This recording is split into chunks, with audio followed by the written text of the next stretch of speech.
Hey everyone, welcome back to the Louis Charles Seminar on Transcultural Fandom Study Series. And tonight we have the great pleasure to have Professor Zhang Weiyu from National University of Singapore.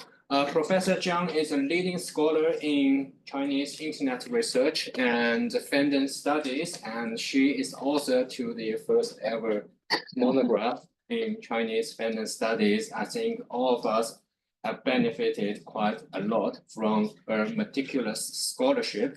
And today she is going to talk about basically a throwback and looking forward on the history of China's online fandom. And this is based on your essay recently published in the journal Communication and the Public, but she's going to expand quite a lot from there. And let's give a warm welcome to Professor Zhang. Thank you.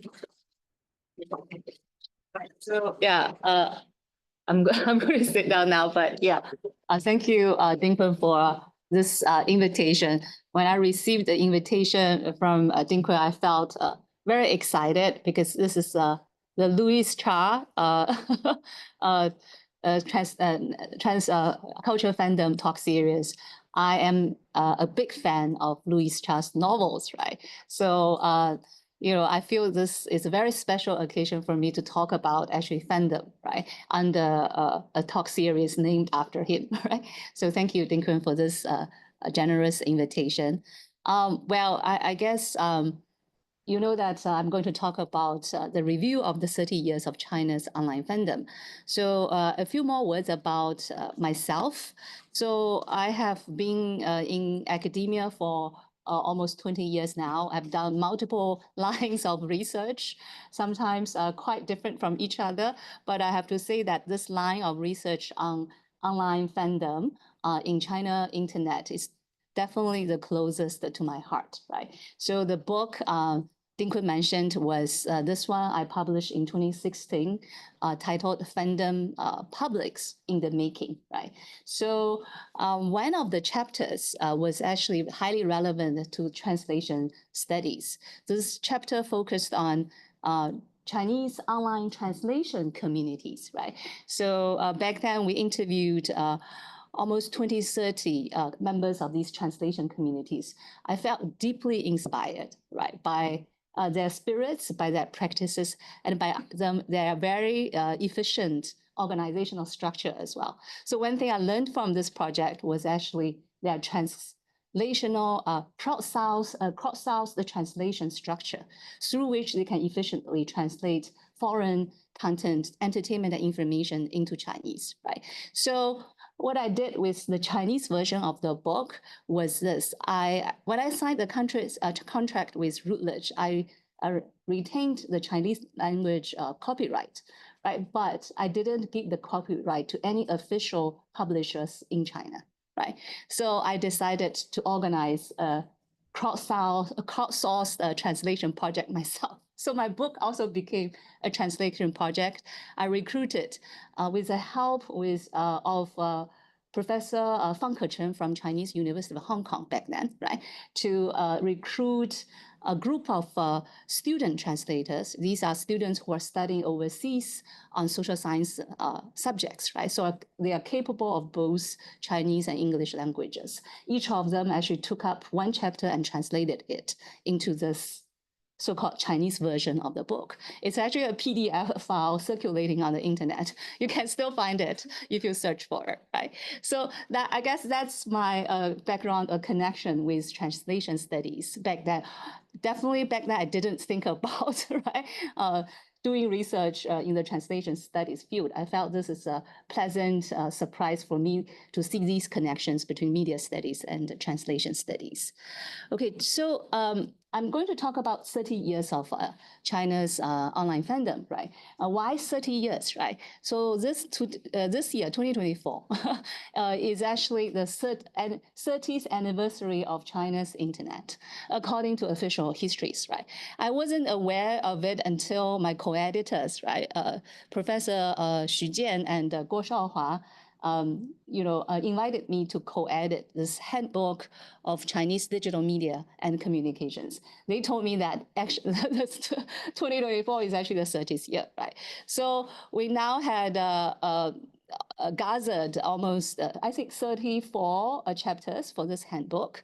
It took us almost 2 years to edit this book. The book is upcoming, hopefully, right, in 2025. Right.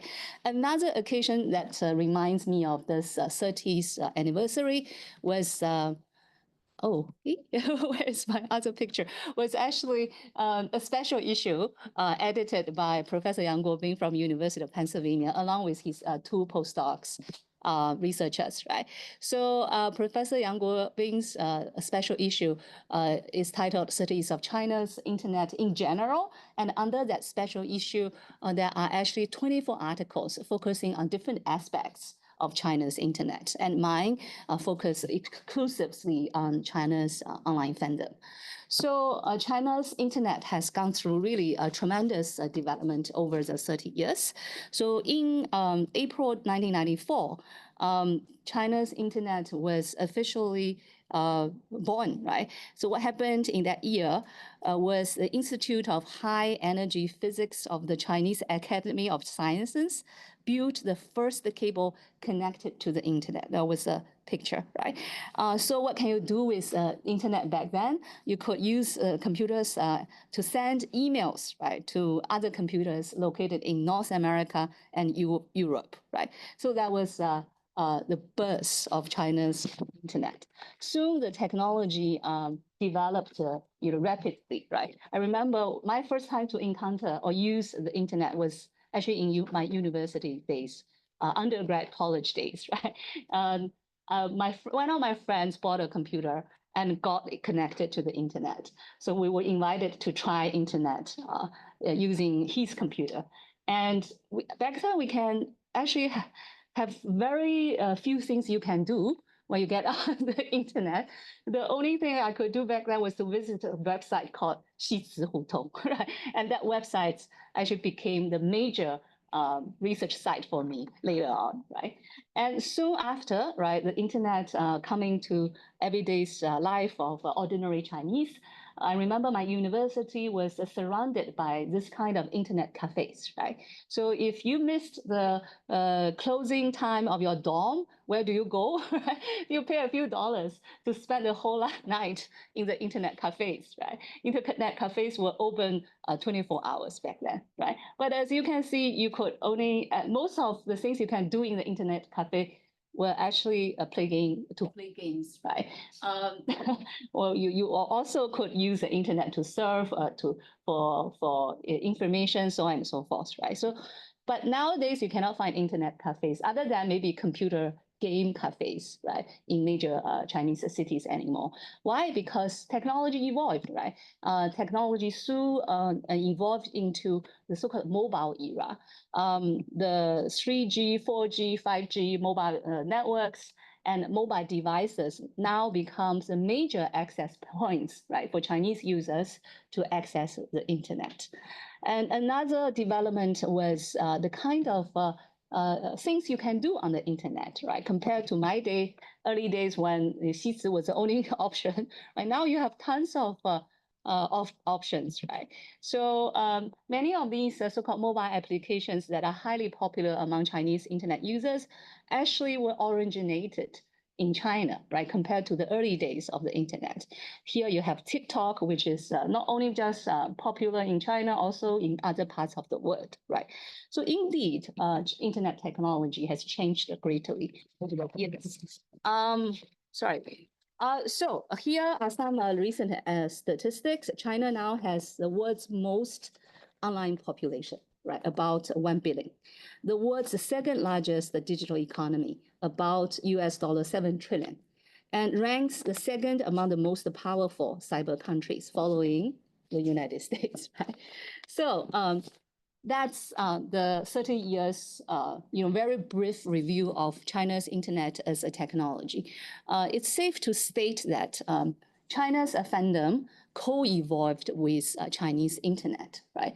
However, my review today, we're not focused on the technology. I will push technology to the background and highlight what I think is more interesting. That's basically significant fan events, right? And in some cases, fan incidents. Okay, so let me start my review. You probably wonder, for the younger audiences in this room, you probably wonder, you know what if fans do, how can you become a fan before the internet emerged, right? What's a pre-internet fandom? What does it look like, right? So starting from the opening up policy in 1979, right, there were actually influxes of transcultural popular content, right? You know, when I was a kid, I watched this on so-called cable TVs, right? So-called cable TVs afforded by the factory that employed my parents, right? And you could also maybe go to the movie theaters occasionally and watch some of these imported movies, right? Now, how do you express your passion, right, for this kind of fan objects, right? There were not many venues. One of the venues was popular movie magazines, right? So you could learn about your favorite idols, then the activities and the newest releases of cultural products, probably through these magazines. But soon, you know, technologies evolved and the ways to consume and access this popular culture content changed, right?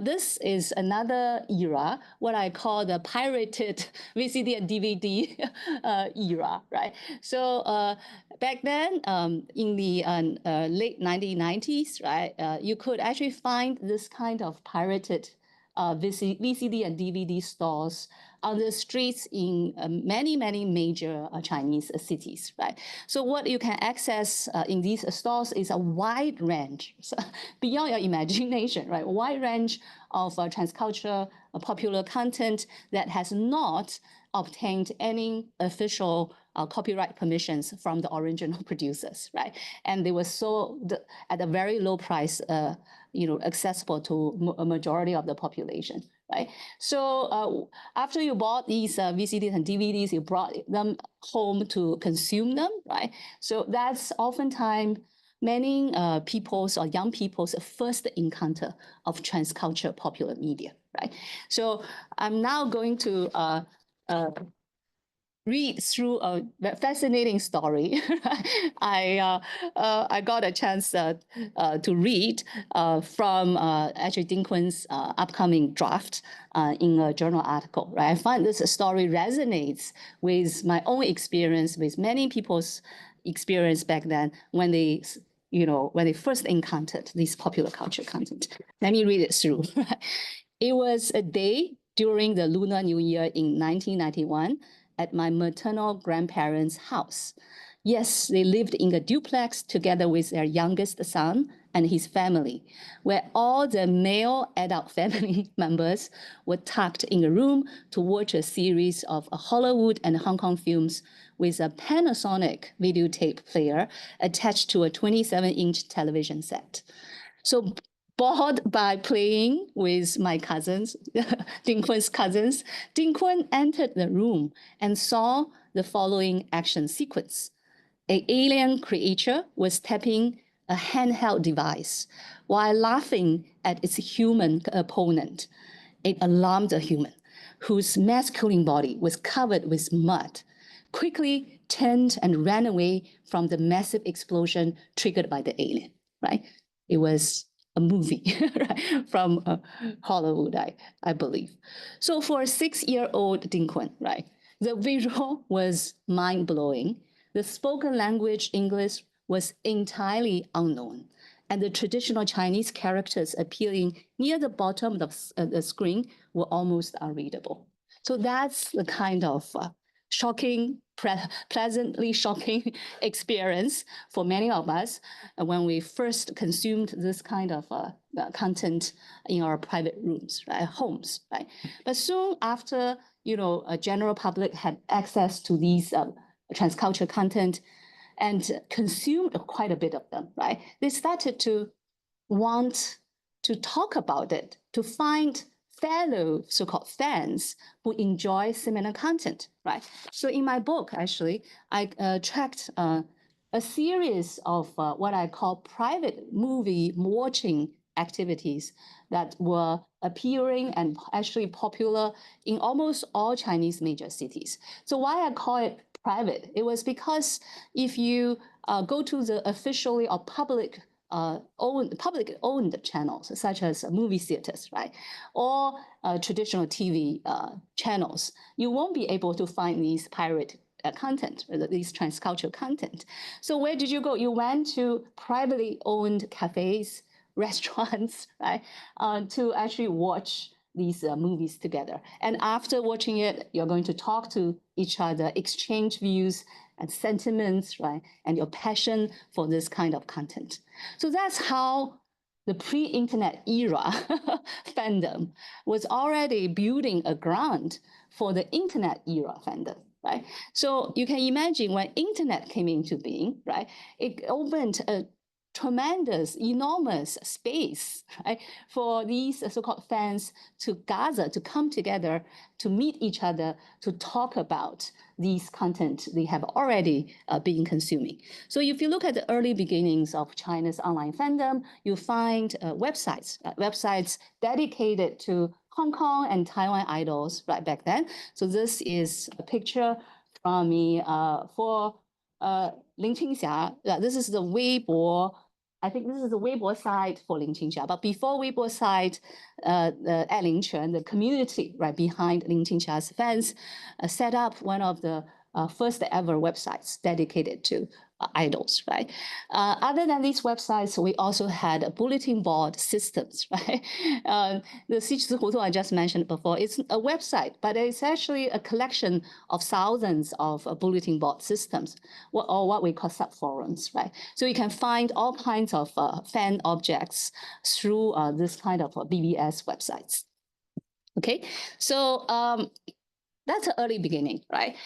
If you look at the kind of content being circulated on the internet back then, actually a lot of them was transcultural content. They were not really locally produced content, right? So we all remember how much we loved Hong Kong and Taiwan idols, right? Pan-Chinese fan objects. Later on, this was expanded to Pan-Asian objects, right? Japanese, Korean popular culture. And further, expanded to Western fan objects, American and British content.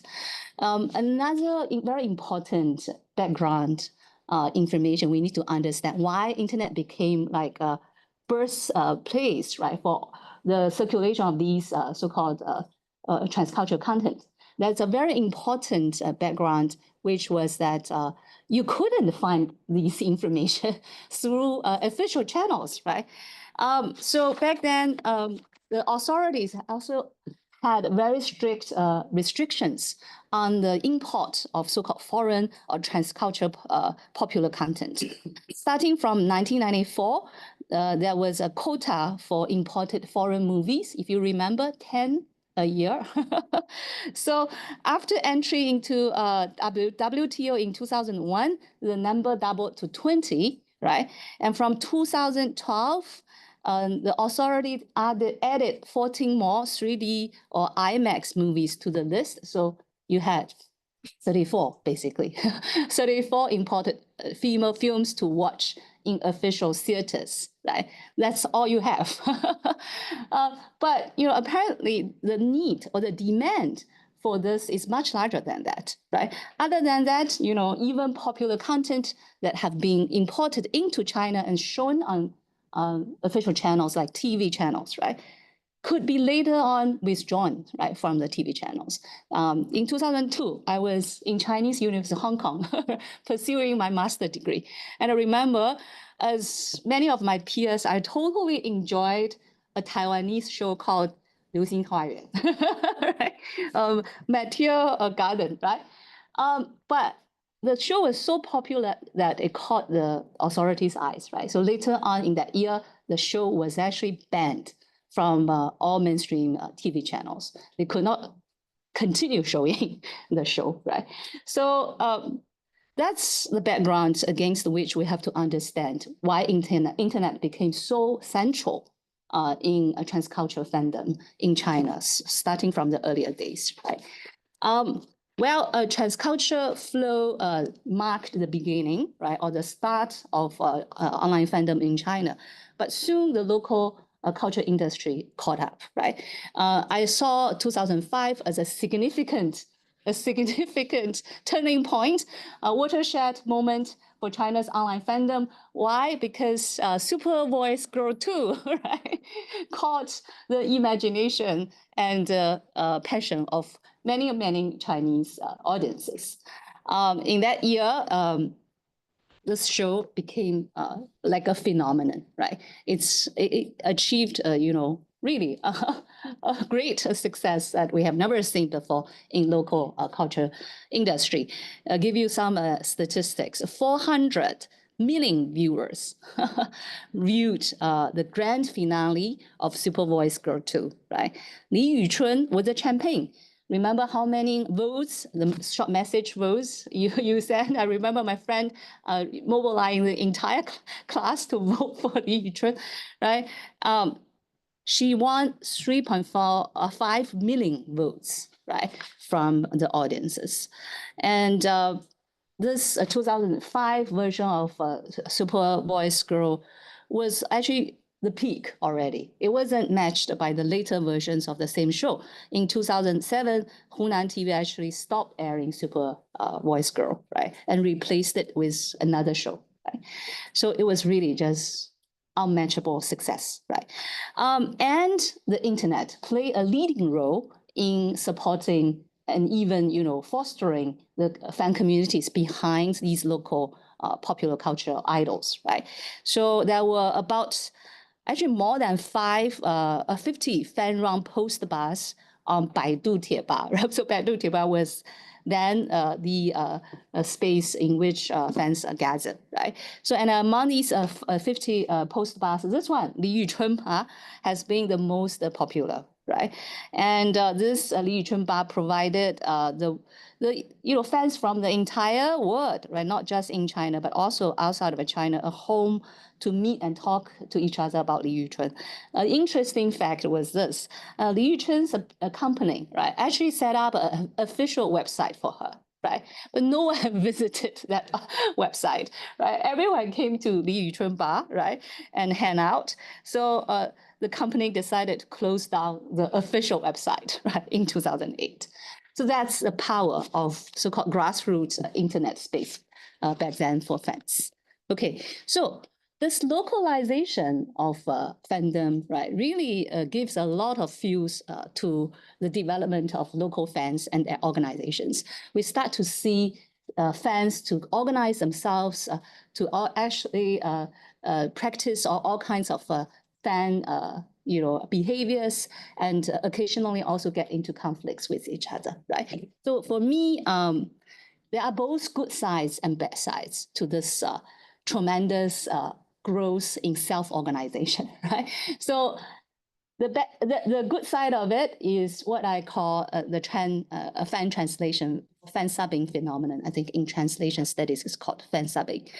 And the not so good, the problematic side of this self-organization was best seen in conflicts between fan groups, right? Illustrated by Diba, right? The crusade done by Diba or Li Yiba. I'm going to tell those two stories a bit more details, right? So any of you has watched so-called our official pirated films or movies that you download from the internet? Yeah, okay. So if you're not, I guess you know the significance of 字幕组, right? Fan subbing or fan translation communities, right? So yeah, so these are the so-called significant players in the fan translation space.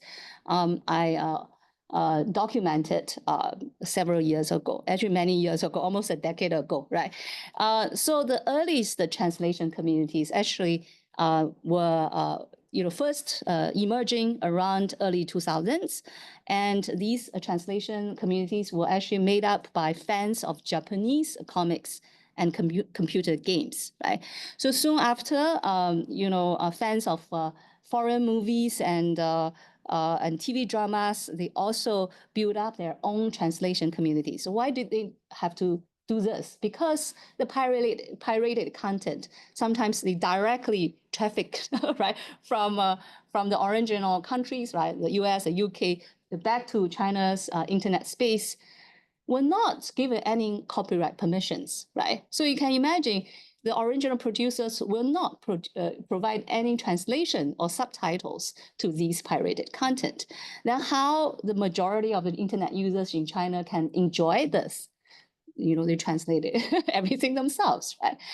That's why we see this 字幕组 emerging on the internet. And the popularity of all these American TV shows such as Friends and Prison Break, right, really has brought these subtitle groups a lot of visibility, right? A lot of influence.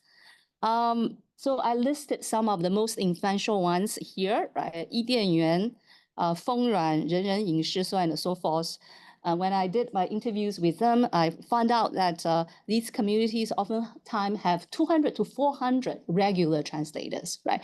Then they have a highly efficient procedure of translating the most recent so-called episodes, right, of these TV dramas. So remember, I did a calculation. It took them 6 hours, right, from the moment that the latest version was shown on American TV to this content being shown and downloadable on China's internet, right? So that's how efficient their self-organization has been, right? And interestingly, I think most of the fan subbing research probably stopped there. But interestingly, I noticed a shift or a transfer, right? Using Henry Jenkins' concept, a transfer of these fan translation of entertainment content into something more meaningful than that, right? So that's this area, right? Back then, right, as we started to see the emergence of translation communities that focus on information or news information, and later on educational content, right? I'm going to talk about the convergence of the entertainment focus and information-focused translation communities when translating open courses becomes a common interest, a common task, right? So, the prestigious universities from the US back then, MIT, Harvard, decided to provide their courses for free to the public on the internet, right? But they were in English. Who is going to translate them into Chinese, right? Translation communities. So both entertainment and information-oriented translation communities joined this so-called mission, right, of translating open courses. And because open courses do not involve copyright issues, right, free to watch for the public. So even mainstream portal websites joined online course translations. Xinlang and NetEase, they all set up dedicated web pages to collate all these different open course translations, right? Translation were not done by them, right? They just collated, translated courses by various translation communities on their websites, right?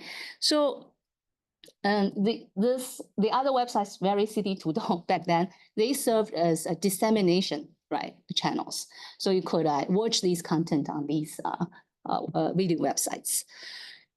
That's the part about fandom back then that really excited me, right? But now I'm going to turn to the not so good and problematic side of the story, but which also shows the tremendous self-organization capacity of fan communities, right? So this incident, fan incident, right, caught many people's eyes, especially global media, international media's eyes in 2016, if you remember.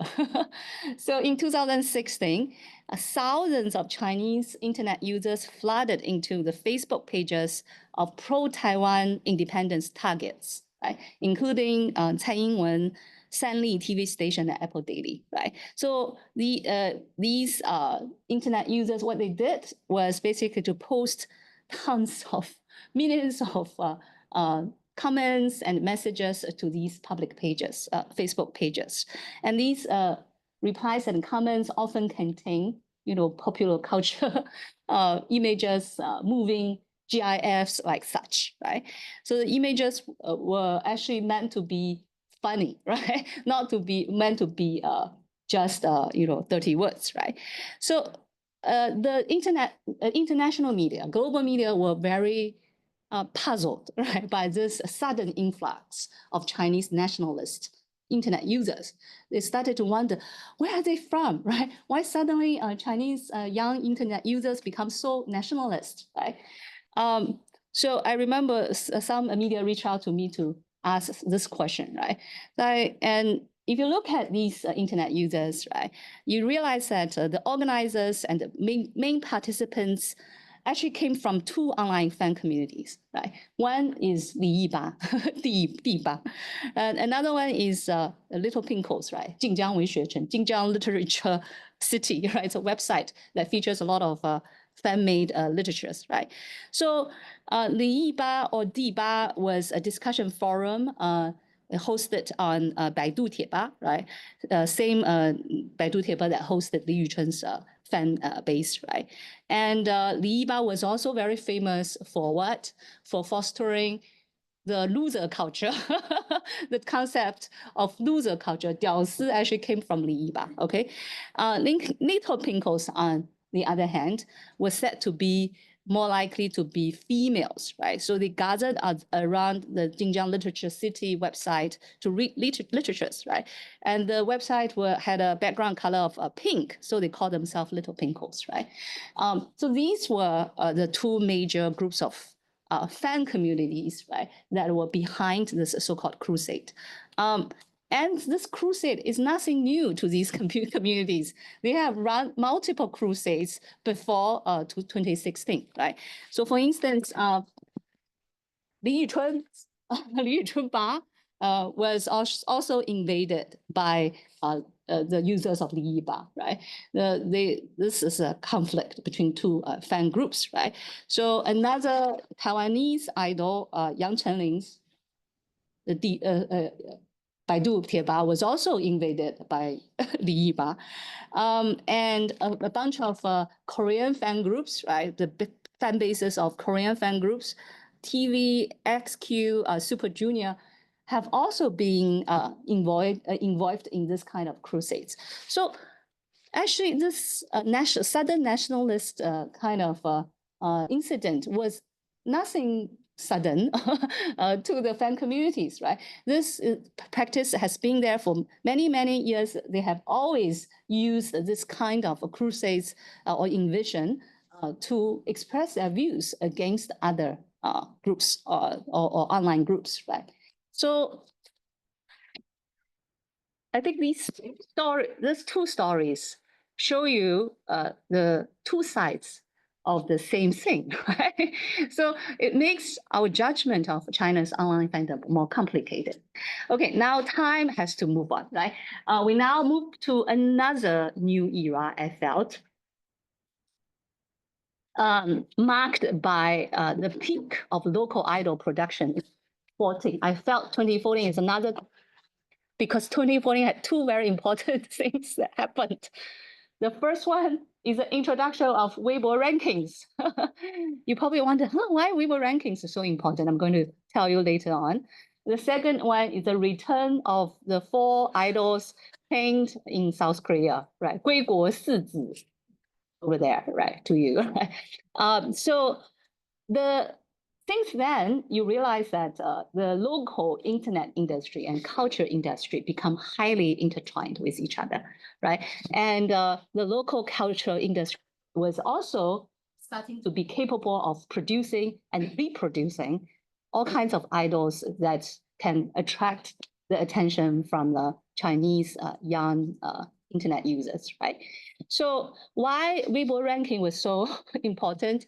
Because Weibo ranking really opened the era of algorithm-centric and platformize the fan culture and fan practices, right? So this organizational chart I took from the internet illustrate now like a very common structure for many fan communities, right?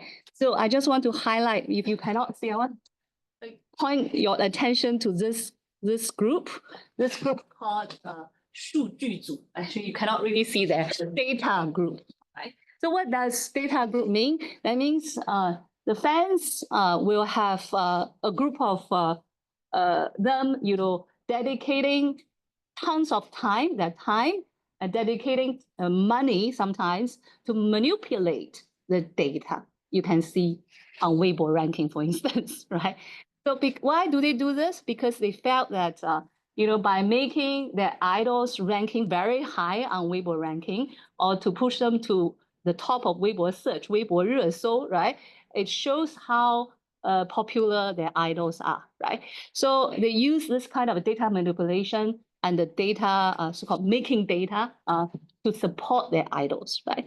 So the concept of traffic became so central to fan culture now. If you want to show your support to your idols, you have to contribute to the data, right? And during this process of making data and manipulating data, their self-organization capacity reached another new level, right? But I want to say that not that simple, right? I think in 2016 or 2017, I was invited to write a column, Q&A column for Pongbai, right?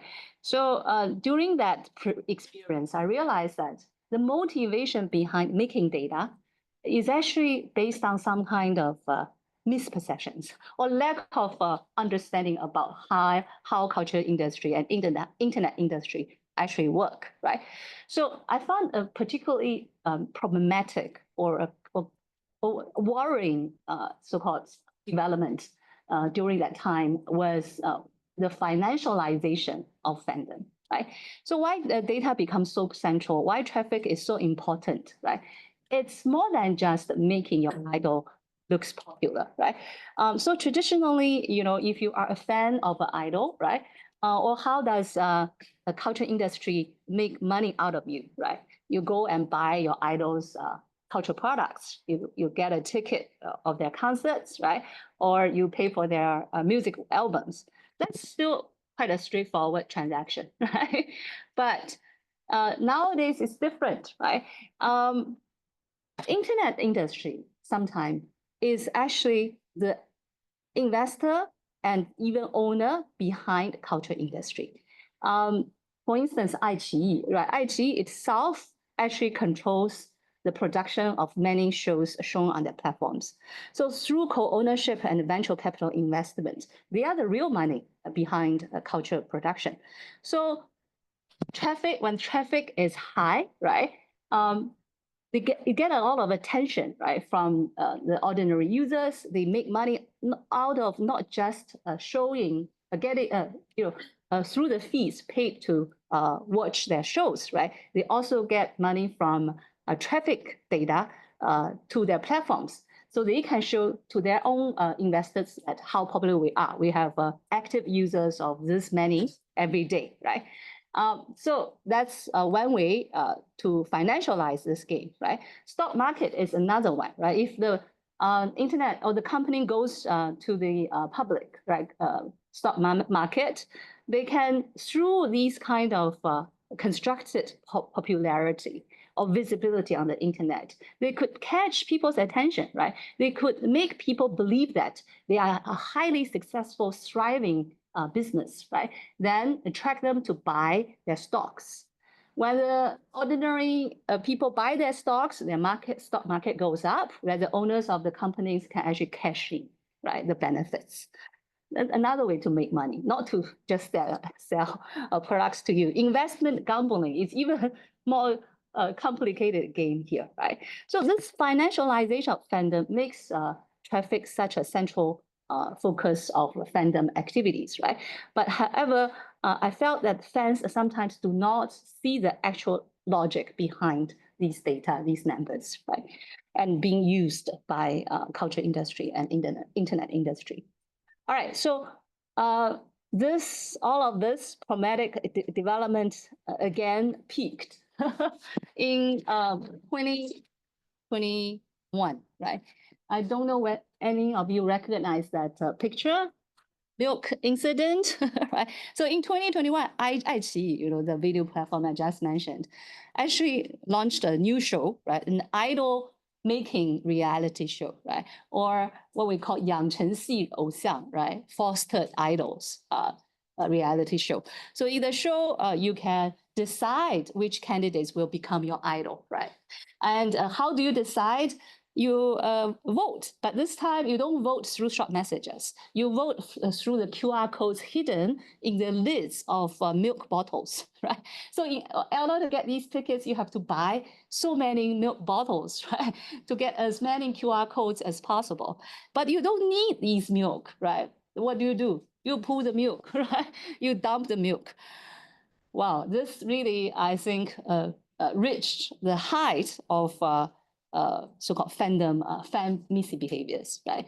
This caught the attention of the public, this caught the attention of the authority as well. So soon after this milk incident, the Qinglang campaign actually has been there for a while, right? Starting from 2014. But after this incident in June 2021, the Qinglang campaign carried out a 2-month nationwide fandom disorder rectification campaign, right? So these are all the actions taken by the authorities to so-called restrain unhealthy fandom behaviors, right? To improve cyberspace ecology. So I guess that's my quick review of fandom incidents over the 30 years.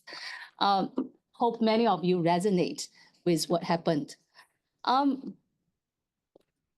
I also now want to turn into this discussion about academic reflections. So we are academics, right? We're researchers. We need to interpret phenomena. We want to get meanings out of this incidents. So what should we learn from this? What I did was to actually go through both English and Chinese language literatures to search through fandom, China, and see what I can see from these literatures. If I remember correctly, okay, so I searched English studies through Google Scholar. I searched Chinese scholarship on CNKI, right, ZHANG, through a collaboration with my collaborator Tong Tong from China University of Communication. Guess which language literatures has a higher number of publications? Any guesses over there? English, more English literature or more Chinese literature? English? Chinese? Bingo. Dingkun, you're right. 160 Chinese, 160 English publications according to Google Scholar, 530 Chinese literatures, right, on ZHANG. So, and you look at the distribution of the literature over the years. Wow, the most recent 4 years, 2021 to 2024, you see an explosive growth of fandom studies, right, in Chinese. In these 4 years alone, we had 229 publications compared to, for instance, 2011 to 2015, right, 89 during these 5 years in Chinese, right, 229 within 4 years in Chinese, right. So you can see that fandom research actually become such a mainstream research, at least in Chinese academia, right? And the first publications about China and fandom in both languages and actually emerged in the same year, 2004, right? A year before, Li Yuchun became the champion. The English literature was actually written by a graduate student at Nanyang Technological University, right? And the Chinese literature was actually written and published in a journal called 语文知识, right? How to translate? language knowledge, or maybe. So, and the title was, Are You Fans, right? So you probably wonder why we see this in 2004, not earlier, right? Don't we have fans and fandom before 2004? Yes, we do, right? But back then we don't call them fans. We call them 追星族, right? Star chasing tribes, if you still remember this term, right? 追星族. So that's why 2004 marked the beginning of literatures in Chinese and English on fandom. So academic interests, right? So I look through both Chinese and English literatures and find these so-called common academic interests. First one, when it comes to China and internet research, the perpetual question is always a state-society relationship, right? The perpetual question is always, will internet help the society or will internet help the state? Right? In one of my other publications, I actually argued not to ask this question, but it wasn't. It was one of the persistent questions, right? So you can see, research on fan nationalism. How fans were actually so-called co-opted or incorporated into nationalist propaganda, right? So that's one key interest. Another key interest I found was labor, right? So fans were seen as effective, emotional, unpaid, voluntary laborers who just put lots of time and energy on helping culture industry make money, right? So what was the reason, right? How the culture industry managed to deceive the fans, right, for their free labor? That was a persistent question to ask as well. Another one, which was my interest at the beginning, right, when I studied translation communities, participatory culture, right? So how the fans actually realize a participatory culture, somehow obtain some of their agencies and autonomy in their fan consumptions, right? When they lift their consumption out of the pure entertainment era, right, scope, right, and move into other spaces. So that was my interest. And you could also find a lot of studies on identity politics, right? Traditional culture study perspectives, right? How fan communities, especially like Yaoi, Tongren, right, Danmei, actually allowed young users to explore their gender identity, their queer identity, so on and so forth, right? This line of research, you can still see them in the upcoming fan studies as well. And last but not least, the transcultural flow, right? So how South Korean, the Hallyu, right? Hallyu and J-pop came into China, how local fans, Chinese fans enjoy these so-called transcultural content, what pleasures they derive from this consumption, right? So this is also a common interest. Well, knowing these common interests, I want to, throw two more questions, right? We need to push our academic research forward, right? So these questions serve these purposes. The first one is, when I read all these fandom literatures, sometimes I feel very confused. Is fandom a good thing or bad thing, right? It really depends on which literature you read, right? One line of research, as I just mentioned, talk about fans' co-optation in state censorship and nationalist movements, right? So they become just, another participant in these nationalist discourses, right? Another research trajectory we'll look at how a fandom is liberating, right? Fandom allows users to recognize their queer gender identities, to find fellow members with embrace the same identities and become so-called organized and not alone, right? And a third line, will look at how fans are laborers, right? Being exploited by capitals, ignorant, right? Ignorant about their exploitation, right? Happily contribute to cultural capitalism. So how do we reconcile these very different evaluations of fandom, right? Shall we reach a simple answer about good or bad? If not, of course, my stance is not, right? If not, then how do we identify conditions moments, subtleties that have diverging implications, right? So that's the first question I ask for the field. The second question I ask is something that, how to say, interests me for all kinds of studies on Chinese internet regarding China, right? So you could ask that same question to all kinds of studies, China studies and Chinese studies, right? So I wrote a little article, a small article published last year called Chineseness as Method, right? So in that article, I wanted to know how can knowing Chineseness, right, enrich our understanding of the world, right? I argue that to take Chineseness as a method is to take the word as a goal, right? We know Chinese and Chineseness so that we know the word better, right? So I appropriate that question to the context of online fandom. How can knowing China's online fandom enrich our global understanding of fandom, right? Whenever I read a literature, right, I see a question. I hate that the literature doesn't answer the question, right? So that I don't want to repeat that.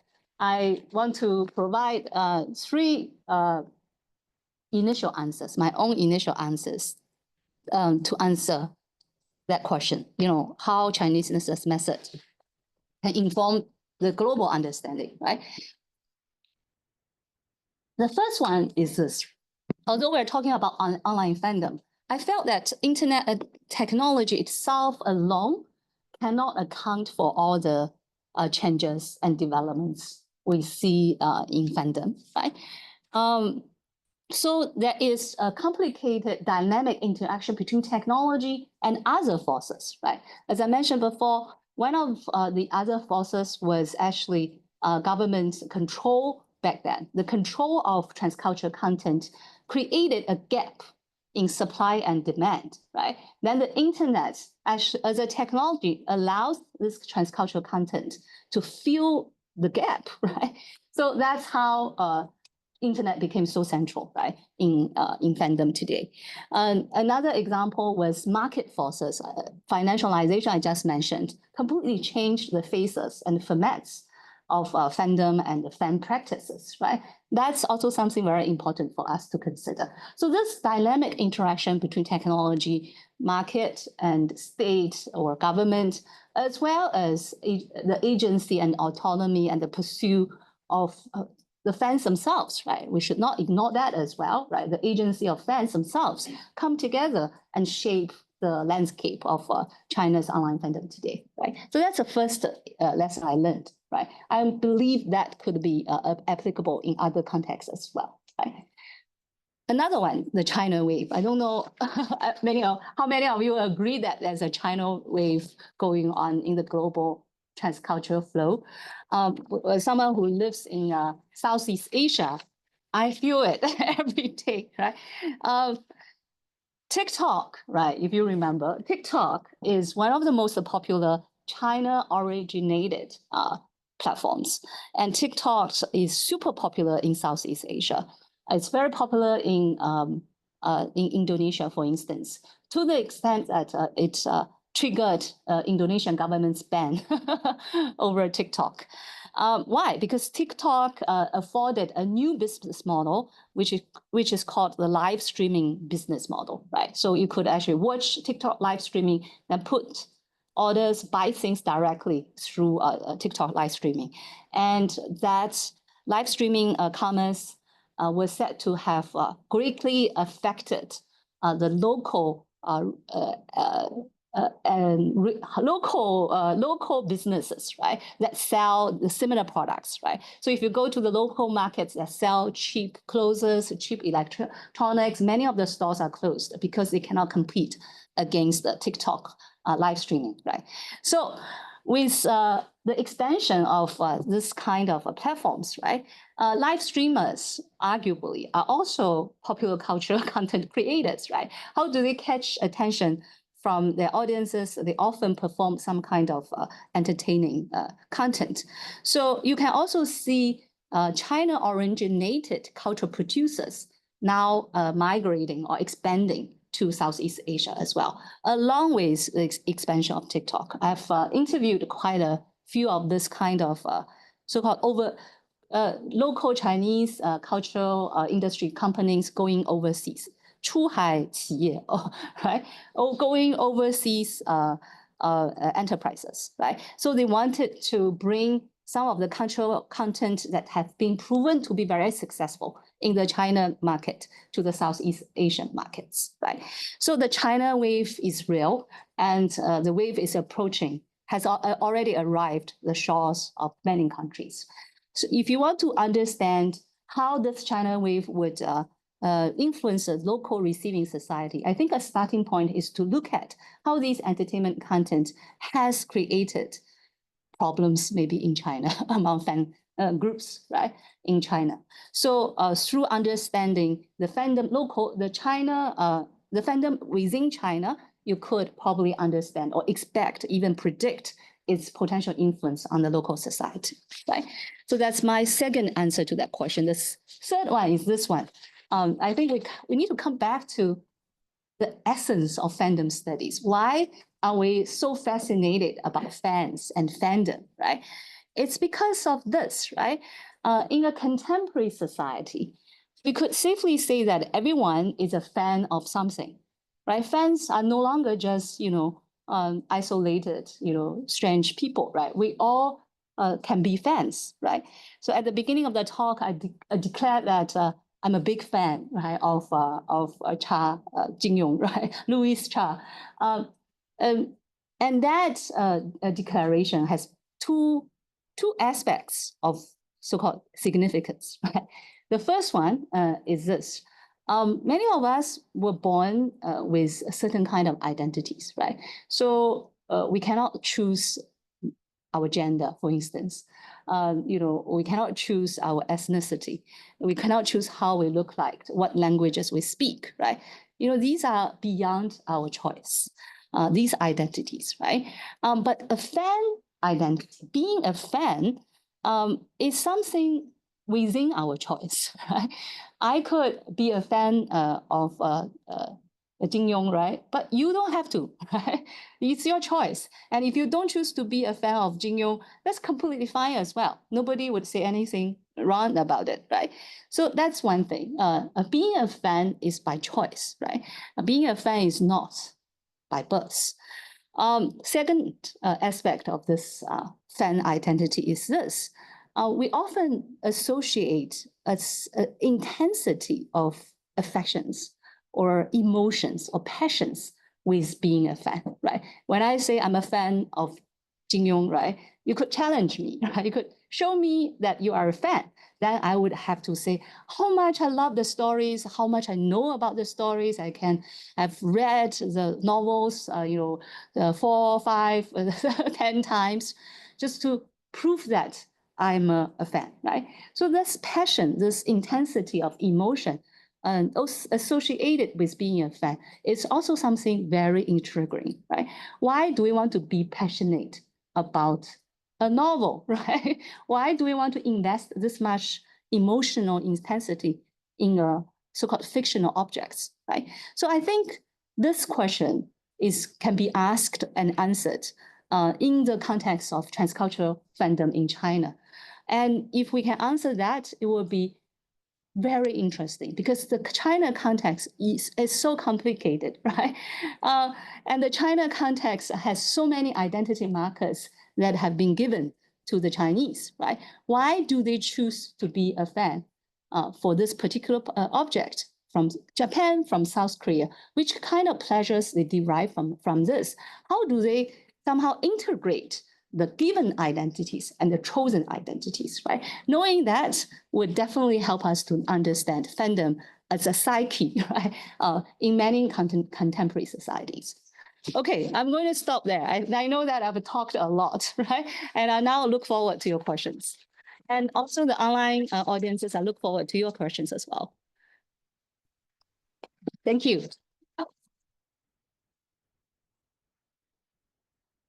Oh, thank you so much, Professor Zhang. I think for everyone in here, most of you were here for the Jenkins Zone catch up a few weeks ago. If you still remember, your memory is still fresh, I think Professor Zhang's talk is a quite critical extension to that last guest speaker, Professor Wu Fang from Shanghai Jiao Tong University. Now, these two talks can connect to each other quite well and form a quite organic piece. And yeah, the floor is open to questions. Yeah, questions or comments or sharing of experiences. Yeah, anyone? Yeah, Yes, okay. I do have a question. Sure. Go ahead, Lawson. Yeah, thank you very much, Doctor. I think your lecture is very insightful. And I do have a few questions regarding to the fandoms. So the first one is about the polarization of fandoms. You just mentioned that the fan identity is generally created by some inborn kind of identity like gender and ethnic, but there are also some other things that you can choose. For example, like what kind of literature you like to read. But in our contemporary Chinese online society, we find that there are much more polarization phenomenons. Like some gaming leagues fans are criticizing other gaming league fans, or some fans of a certain celebrity would how do you say use sarcasms or use some ironic how do you say nicknames to call other celebrities. So this kind of polarization does not only happen in the entertainment field, but also in some political and some economic fields. So do you think that such kind of polarization is a kind of degradation of fandom in China due to what kind of reasons, like political or economic or some cultural trends? So this is my first question. Thank you, Lawson, for the question. I probably won't use polarization. I probably would use fragmentation, as a word, right, to describe the current situation. Well, on the one hand, you have, like abundant choices now, right? You could choose to like a literature. You could choose not to read a novel at all, right? And still be a fan of a computer game, right? So you have so many choices. And then the fans feel that the urge to defend their own choices, to also demonstrate the superiority of their choices, right? My choice is better than yours, right? So this somehow leads to a fragmentation, right? And even confrontation and conflicts. Should I call it degradation of fandom?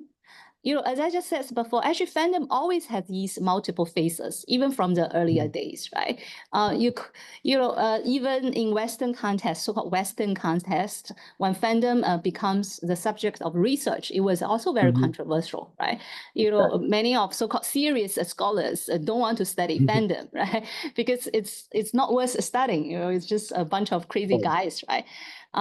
So it's not always like a high culture deemed as something being worth of extensive scholarly attention, right? So I wouldn't call it degradation of a fandom. Fandom has always been controversial, right? But I probably would agree with you that what this fragmentation brings to the society, right?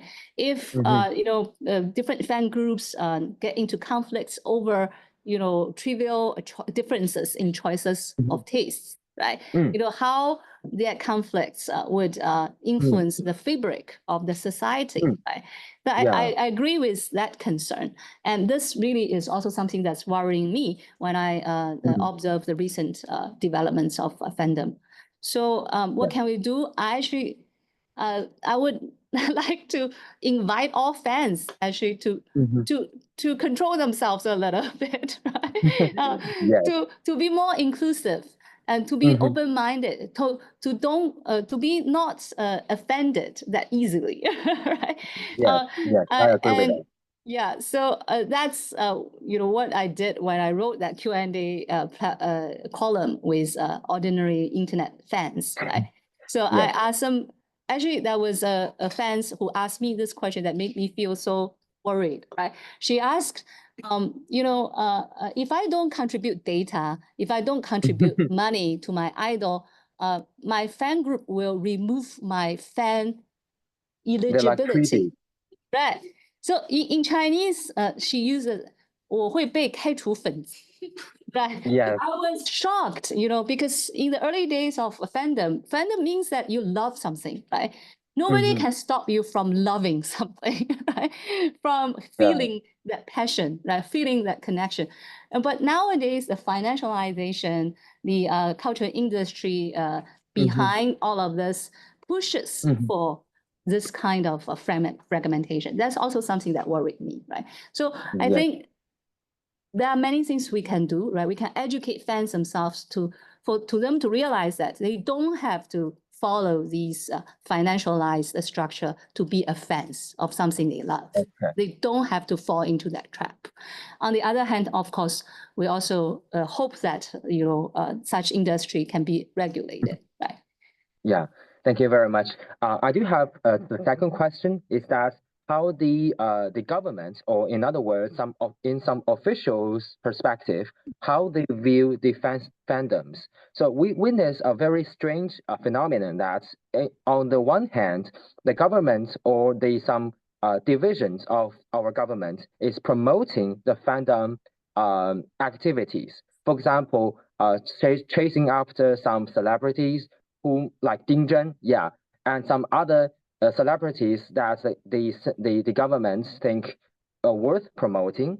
But on the other hand, the government is also trying to suppress some fandom activities, like those who subscribes some, shall we say, some betrayal or hatred, some celebrities who have some betrayal or some hatred, how to say, expressions on the internet, like those who subscribe the 神奈川冲浪里吧, which is a 贴吧 forum that includes a lot of a lot of people who have some dissentment over the current system in China. So we can see that in many officials' eyes, the fandoms are, how to say, are black and white. They want to promote one side and they want to suppress the other side. So do you feel that this kind of intervention is very strong, that would kind of make a huge contrast between the good and bad, just like you mentioned in your presentation?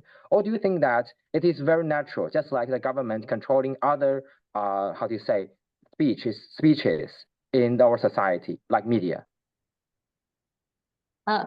Well, government control of the internet is something that has been around for many, many years, right? Yeah. It's I would actually take it for granted as a background. It's not that nowadays the control is heavier, right, or more strict. In the earlier days, there were also such control, right? Of course, the Chinese government will decide to have an influence on what young people are passionate about, right? Yeah. So they hope that they follow the official line, recognize the same kind of endorsed ideology, right? So that's clear, right? That's clear. Internet control over years has taken different formats, right? So in this case, I think in the fandom case, one thing that's very interesting to notice is how authorities also start to appropriate fan and fandom mechanisms to promote support, right, to the establishment, right? I had a friend who actually wrote a brilliant piece on this on Tuan on what's that, Bilibili, right? So how the Chinese Youth League took advantage of fandom and idols, right, to promote its ideology, right? So both sides, somehow take advantage of fandom to their own, for their own purposes, right?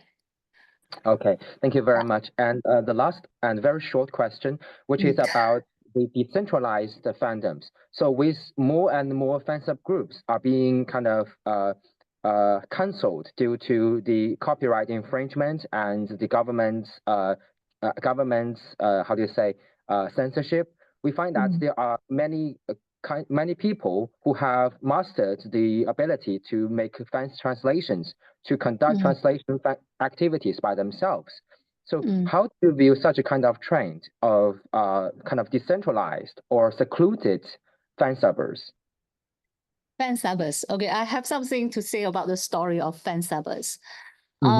Actually, in 2011, 10 years after the entry of WTO, China's government actually launched a crash down campaign on fan subbers and fan subbing communities, right?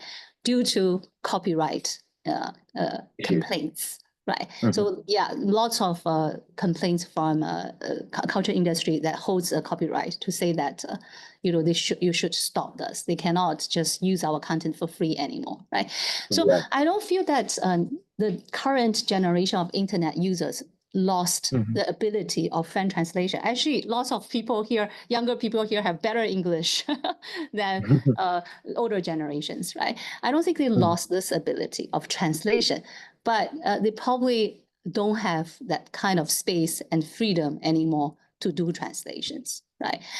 Because nowadays, local industry also has an interest in protecting the copyright of these so-called transcultural content, right? That's one. Another one observation I had this is the localization of fandom. Actually, the industrialization of local fandom is so successful that I feel that not as many fans nowadays tend to transcultural content. They feel pretty much satisfied, right, by local content already. They are also very occupied by making data, right?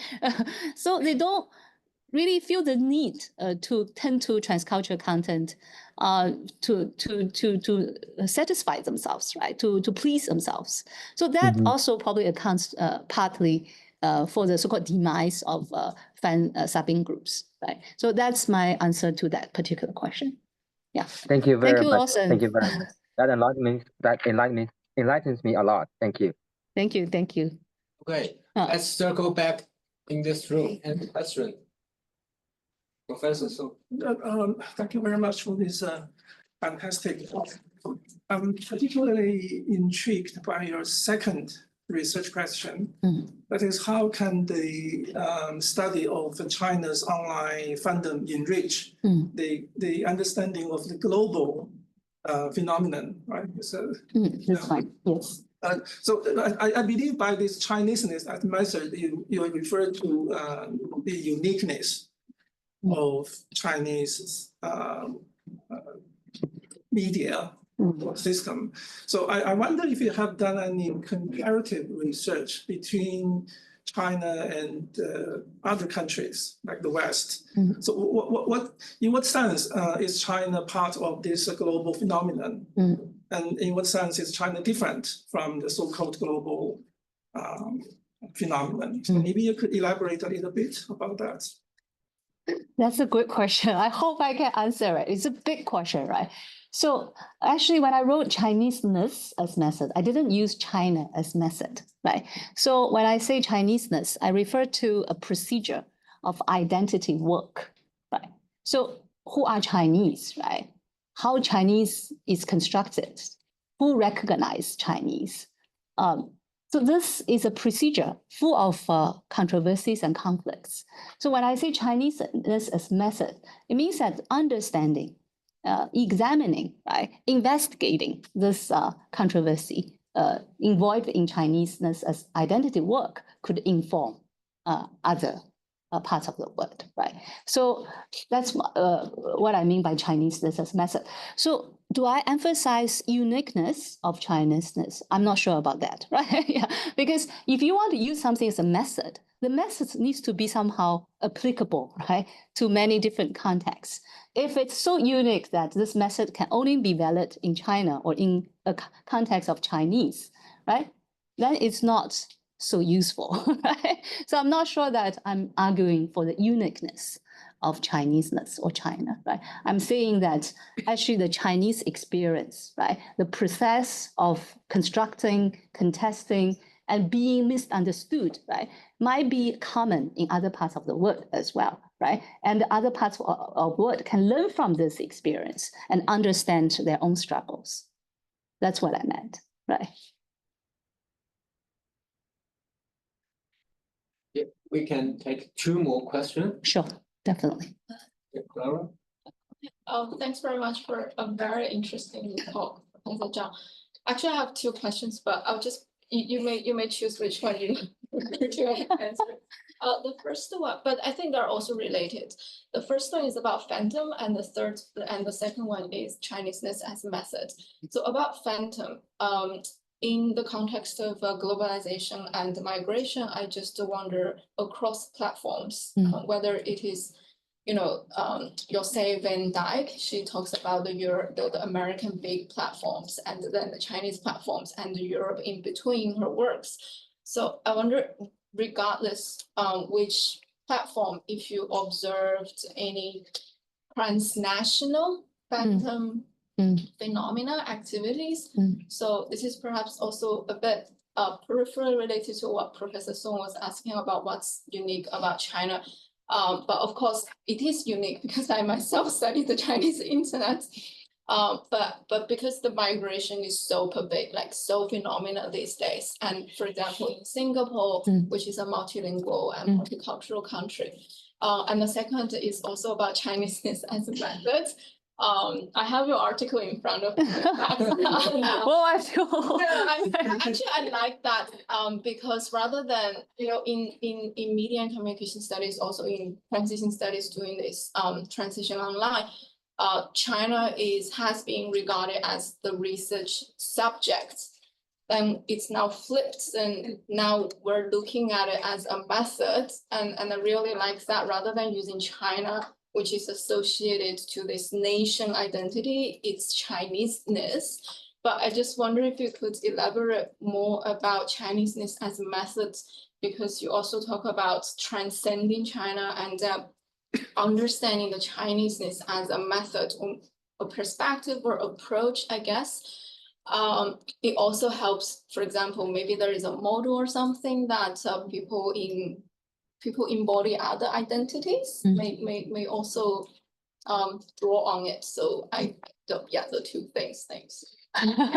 I'll pick the easier one. The fandom one, platformized fandom, right? So how fandom manifests itself on different platforms. If you know how social media platforms work, right, you will actually realize this, right?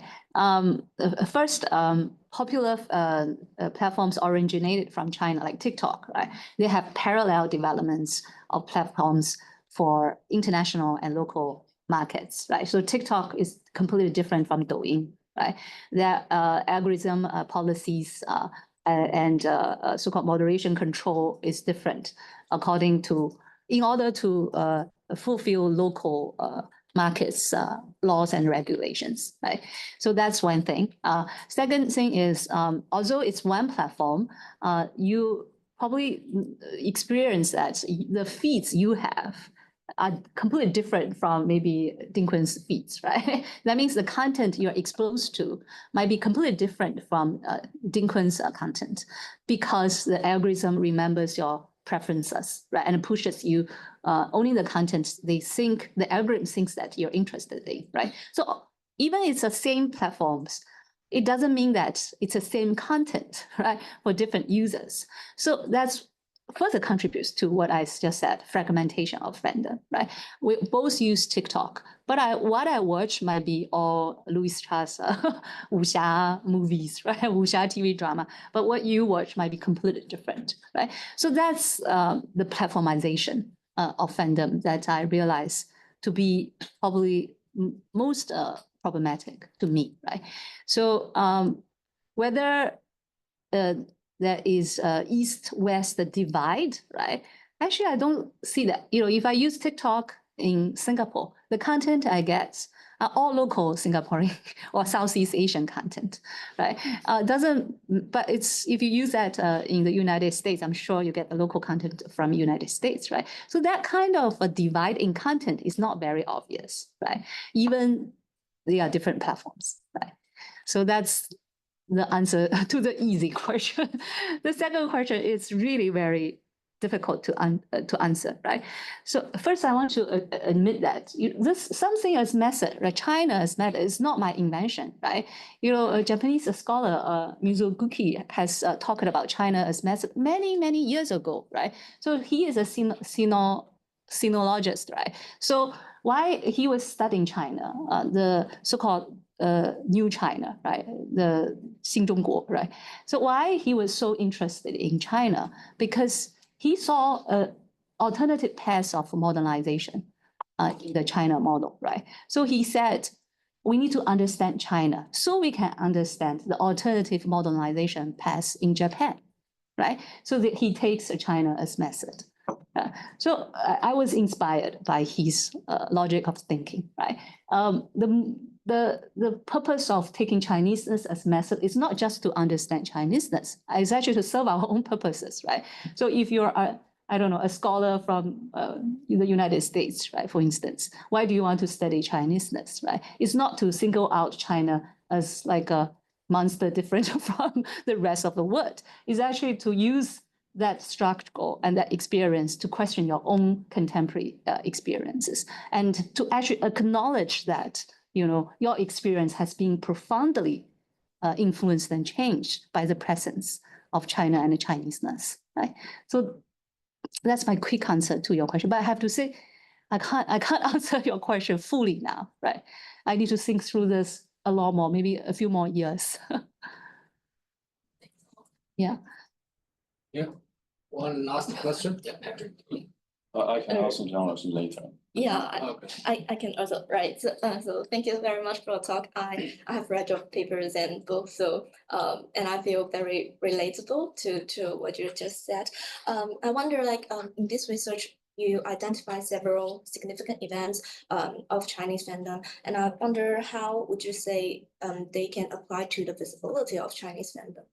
Because I think one can arguably say that ever since 2005, the Supergirl, then fandom became a very huge mainstream thing, but it is not always that case, or I feel like there's kind of persistence Stigmatization. Yeah, on fandom as a subculture or things like that. So I wonder, is there any like other events apart from what you have just mentioned that contribute to this public opinion or public perception of Chinese fandom?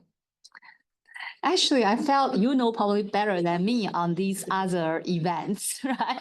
Yeah, of course, I didn't mention all the events that contribute to the stigmatization of fandom and fans, right?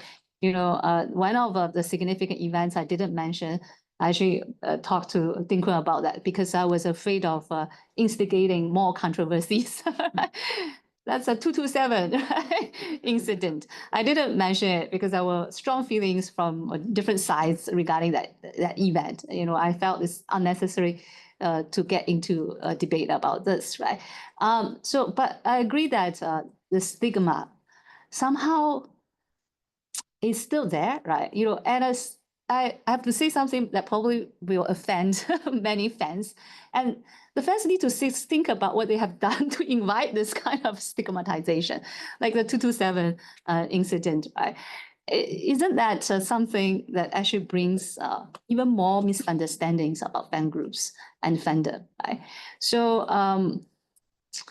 but yeah, maybe I ask you, what are the other significant events you think we should include? Yeah, I don't know, because that's my second kind of question, because like in your talk, you kind of stop at 2021 after the milk incident. So and of course 227 incidents, but I guess I just don't have that kind of big picture. So I'm just asking for advice from you. My question was sincere, really. After 2021, okay, I hear you. So after 2021, what do you think are the significant events that have happened? As a fan, as an ongoing fan yourself, right? You're asking, oh. Maybe you can just give me one example. Maybe I was thinking about like the K-pop popularity, like because it has been there, but like maybe after quarantine, after COVID, just K-pop culture in China just became more and more phenomenal, and but it kind of always goes back to what we have already like get used to, like the kind of nationalism thing, or yeah. So are you talking about K-pop became even more controversial than before? I guess like popular and even more popular than before? Yeah. Okay, right. I cannot speak to that, right? I need statistics to show that even K-pop is more controversial. Okay, but maybe I can share with you personal experience on my Xiaohongshu feeds, what I see, right? Lots of controversies or debates over Blackpink's what's her name? Lisa's that show, right, in Paris, right? Lots of controversies over that, right? What else do I see? I also see Swift Taylor's fandom in China. It's huge, right? I've never seen this huge fandom on a so-called Western, right, idol for many years, right? Yeah, so I could say, yes, there are still very popular fan objects from other parts of the other parts of the world flowing into China, right? But local idols, right? Local cultural industry is equally powerful, if not more, right? Compared to these transculture content, right? Yeah. I want to really hear from you more about this. Right? Thanks very much. Okay. You're welcome. Well, thank you so much, Professor Zhang. And thank you everyone for showing up, and thank you for all the interesting and inspiring questions. Yeah, thank you for the online audience as well.